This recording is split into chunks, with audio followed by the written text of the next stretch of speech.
Shut up and sit down.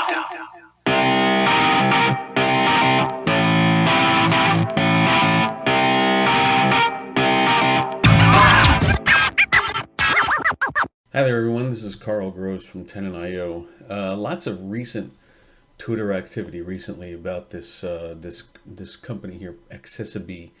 And Accessibile is no different than a lot of the overlay companies that are out there. They make this little overlay. They claim to have a automatic capability of ensuring that your website is fully accessible. And they happen to have a whole pile of claims that you are going to be 100% ADA compliant in only a little bit of time. All you got to do is install this awesome goodie on your site, and there you are. So let's talk about what that really means. So first off, becoming ADA compliant is a bit of a hard thing to narrow down right now anyway, because of the fact that there is no codified standard for compliance with the ADA. So for the most part, everyone is going to say that you need to be WCAG 2.0 or 2.1 level AA compliant. That's what it kind of means to be ADA compliant these days. And mostly that's because that's where all of the settlements land. A lot of the settlements out there for a lot of the lawsuits that are going on look for you to be WCAG 2.0 or 2.1 level AA compliant. And if the defendant settles, that's going to be the settlement requirement. So let's go from there. Let's assume right now that that becoming ADA compliant is actually WCAG 2.1 compliant. And so you can see here these folks at Accessibile claim to be able to do that. So let's take a look and see whether they are. So I want to actually focus on only one of the WCAG success criteria, only one of them. I'm not going to look at all of them. Now, if you're interested, here is the WCAG standard. It's w3.org/tr/WCAG21. This is the actual official WCAG recommendation. This includes, for 2.1, includes 78 success criteria. And like I said, for this video, we're only going to be concerned about one WCAG success criteria, one and only one. And that one is going to be, as I scroll down, WCAG 1.1.1. Now, WCAG 1.1.1 says that all non-text content that is presented to the user has a text alternative that serves the equivalent purpose except for the situations listed below. And if you're interested, you can read what all that stuff means. So only one WCAG success criteria we're going to focus on, 1.1.1. And it's no mistake that this is the first one. It's often the single most violated success criteria. And if you go back through the history of accessibility standards, text alternatives for non-text content is always the first thing. All of the WCAG standards, WCAG 1, 2.0, 2.1 obviously, Section 508, and literally every other accessibility standard, guidelines, best practices, and derivatives of WCAG all have text alternatives for non-text contents as the first thing. If you're unclear about what the standard means, and it can be a little bit wordy, there's also a piece of documentation that WCAG, the working group for the WCAG standard has produced. It's called Understanding Success Criteria 1.1.1, and they describe the intent and so on. And there's also exhaustive descriptions, as is pretty common in W3C documentation, about what's what. And going down here, they have examples, they have resources, and then they have techniques. And the techniques part of WCAG is pretty important. There's about 500 to 700 some odd techniques for different technologies, Flash, HTML, PDF, ARIA, so on and so forth. And so the different techniques are listed here, but also the failures. And there's a whole pile of failures listed here. And before we navigate away from this page, I do want to talk about this one thing and the term non-text content. This is going to be important as we go forward. Non-text content is defined as any content that is not a sequence of characters that can be programmatically determined. Now that's another word or phrase you should explore if you're unfamiliar. It can be programmatically determined or where the sequence is not expressing something in human language. So we're not just talking about images. In other words, traditionally, WCAG 1, 2, 2.1, 508, when they were talking about images and non-text, or they would talk about non-text content, they would be really specifically referencing images. And the idea there is that images need to have alt attributes and stuff like that. But as the web has evolved, as technologies have evolved, as techniques have evolved for providing pieces of content on the web that are non-text, this had to be refined a little bit. So now we're talking about SVGs, icon fonts, glyphs, ASCII art, as it says here, emoticons, leet speak, anything that is not a sequence of characters that can be programmatically determined. And what is our goal? Again, our goal is that there has to be a text alternative that serves as equivalent purposes. And the text alternative definition is also worthy of exploring. It is text that is programmatically associated with non-text content or referred to from text that is programmatically associated with non-text content. It's a lot to unpack. And so we're not just talking about images, we're talking about SVGs, we're talking about all these sorts of things. And we're gonna take a look at accessibile and accessibile's claim that they can make you automatically compliant on your website. Just plop their little widget on there, and it's only $490, and it's AI powered. This is pretty kick-ass. So the final thing I'm going to share here is this. I just want to think about this for a second. When we're talking about non-text content and we're talking about an alternative, there's a whole lot to unpack. And with machine learning and computer vision, we can actually, in a lot of cases, automatically determine what the image is. Okay, and you can actually see this in action today with Facebook. Facebook will automatically create an artificial intelligence driven text alternative from your images. It'll auto tag your friends, for instance. Very, very cool. In Microsoft Office, Microsoft Word, and PowerPoint have the ability to suggest text alternatives using Microsoft's AI for that. It's not perfect, and there's one thing that the artificial intelligence doesn't do in those cases, and that is that it doesn't tell you what's being communicated. And so on this slide, I have an example of this is an example I actually put together for training. So if you've taken training from me, you're probably familiar with this slide if you were paying attention, because this is a slide I use for a discussion about what text alternatives should be. What should be the text alternative? And so on this screen, I have basically I copied and pasted a article from Wikipedia. On the left-hand side of this slide is the text from Wikipedia, and it's describing the Black Forest. And it says the Black Forest. In German, it says Schwarzwald, wooded mountain region in southwest Germany in Baden-Württemberg. The region is about 160 kilometers, 100 miles long, so on and so. It just goes into a description of the location and characteristics of the Black Forest. On the right-hand side is a picture.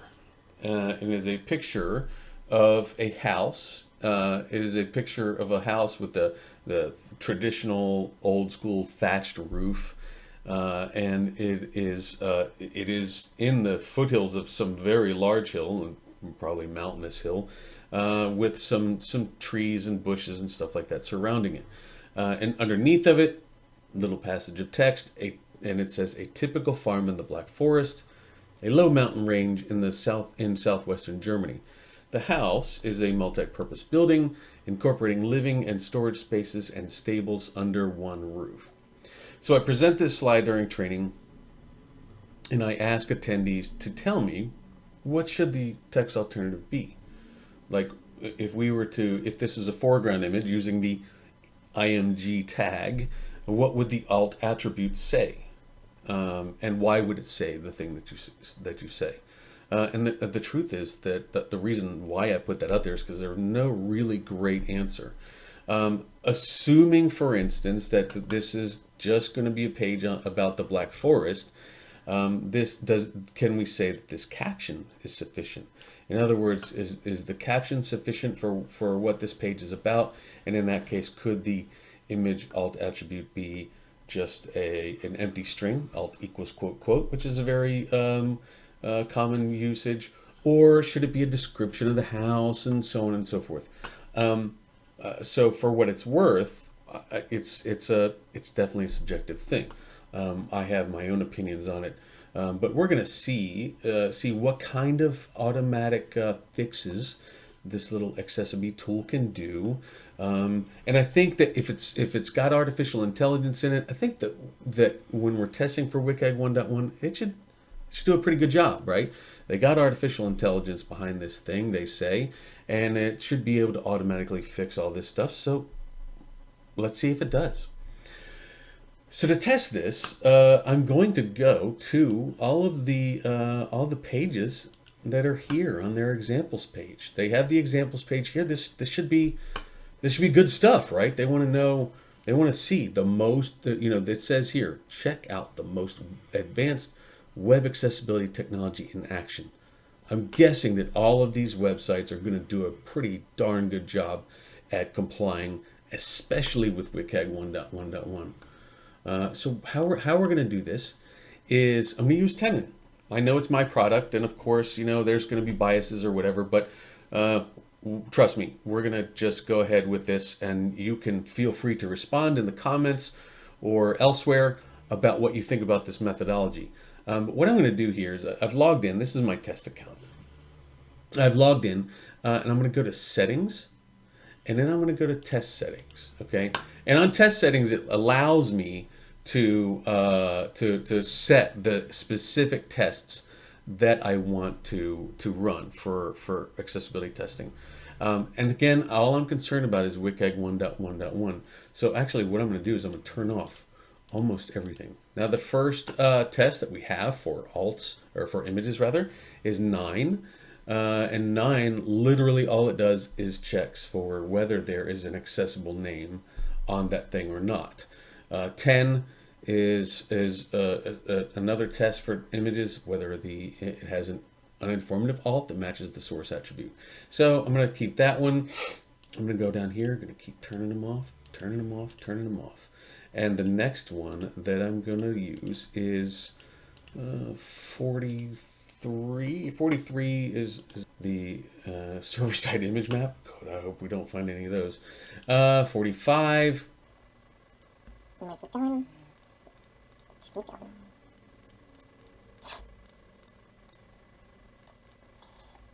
72. This image link has a bad accessible name. Okay, cool. 73. We're going to go all the way down to 83. This image has an empty alt and a non-empty title. All right, so 86. We're going to keep 102. 103, 104. Alt text consisting of only numbers. Now, keep in mind that some of these are just there to look for stinky stuff. Obviously, if there is a picture of a number and the alt attribute is of a number, that's fine. But a lot of these tests are for what we call stinky alt attributes. Scrolling down, the next one we're going to see is 138. All right, 138 is there. Now we got to go all the way down to 187.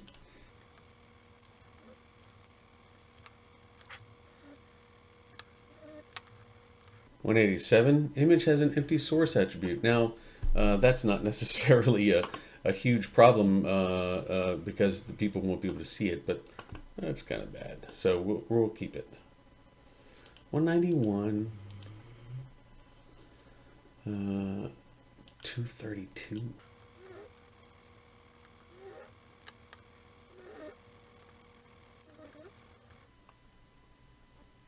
39.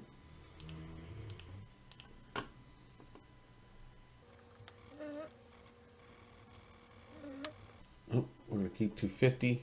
Add alt text on the image button. All right. So these are all the tests. So we saved our test settings. All of these are the only tests that are going to get run on these example sites. So I have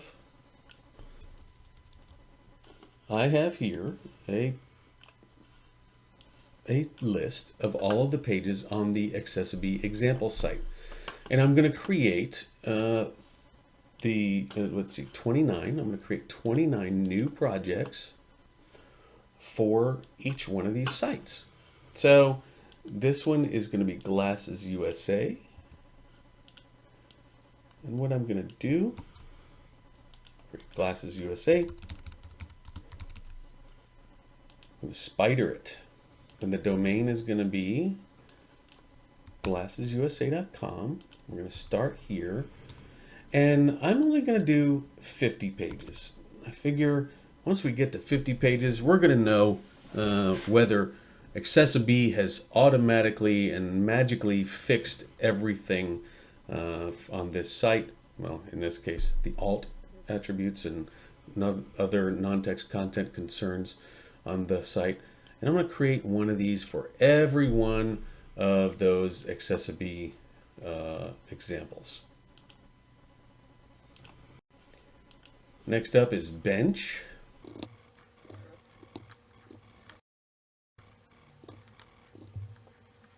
Santa Monica BMW.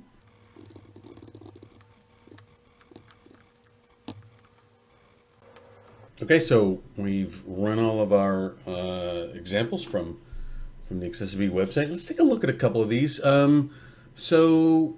Well, I guess it's safe to say if you look at this screen, we got problems. Okay, so we're going to take a look at, I don't know, let's take a look at like 3 or 4 of these. And the first one I'm going to do, this one looks really bad, LB Baby. Let's go in there. If I click on the name here in the Tenon projects list, I get taken to a dashboard. And that's going to give me a breakdown of the number of issues on the page. And I'm also going to be able to, I'm going to scroll down real quick.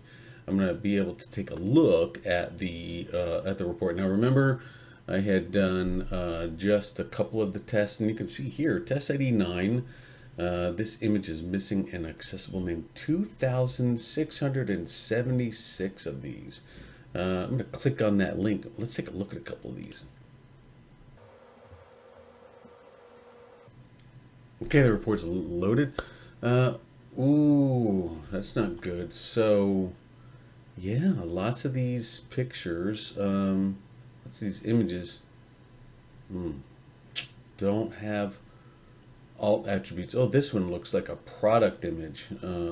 Chico Lullago Travel Crib, green 49. That definitely looks like a product image. 2,676 of this one thing on 50 pages of the Accessible site. In other words, see this? Average issues per page, 64 images per page don't have an alt attribute. Let's take a look at another one, Avon. Avon right next to it. Click on Avon.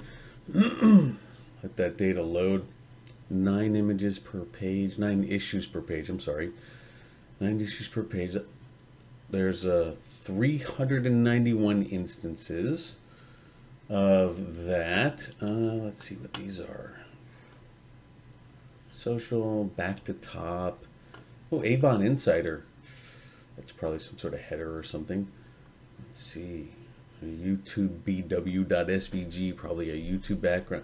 Look at all these images that don't have any. Ooh, Avon search icon.png. I mean, I wonder if that's a control or something that the user needs to be aware of. That's a lot. As a matter of fact, 393 instances per Avon on the Avon, and again, just for a limited number of things. Let's look at Harney and Sons. 759 errors, 50 pages, an average number of issues of 15 per page. And again, these are only image related things. Scroll down. 720. This image is missing an accessible name. That's weird. And target equals blank. So if you're not a geek, you don't know what this is. Target equals blank doesn't go on an image, right? Because it's not a link. The target attribute, that's good for links. And that ain't a link. Arrow up.png, that's probably a control of some kind. Products, something, something, something. The tea kettles page. Oh, that's a Bonavita tea kettle large. So that's a product name. These are, you know, the Harney.com. That's a Harney. It's a tea selling website, and they sell tea and tea related things. And it's on the Shopify platform. Now, this is not Shopify's fault, but ouch. You would think that an artificially intelligent system could figure out what these things are, and I don't know, provide a text alternative. All right, well, let's take another look at another one here. Well, let's do one next to it. We'll do in-text. So in-text, 11 issues per page, again, just for the images. Scroll down. Here we go. Issues by test ID. Oops, I scrolled past it. Issues by test. That's 540 instances of this one. Image within link cannot have empty alt unless there is other text within the link. So what this means is, and as we'll see when this loads up, this test means that this is an image inside of a link. It's the only thing inside that link. It's a link, and it wraps around an image. And there's no alt attribute. So what this means is, for all of these things, every one of these links is that this is a great one. In-text core products, above ground pools, blah blah blah. 16 foot by 48 Ultra XTR frame pool set with sand filter pump. That's the URL for this link, and then this image inside this link has no alt text. So what this means is one of two things. The first thing is that the screen reader is going to say something along the lines of the path to the link, or if it has an empty alt attribute, and I think that's what this test actually finds is an empty alt attribute, it's going to say nothing. Literally nothing. This is kind of awkward.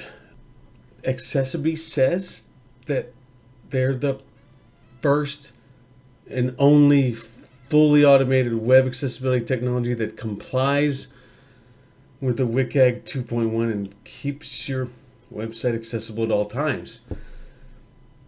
And yet, here we are looking at their sites. These are the sites that they said were examples. They posted these on their own site as examples of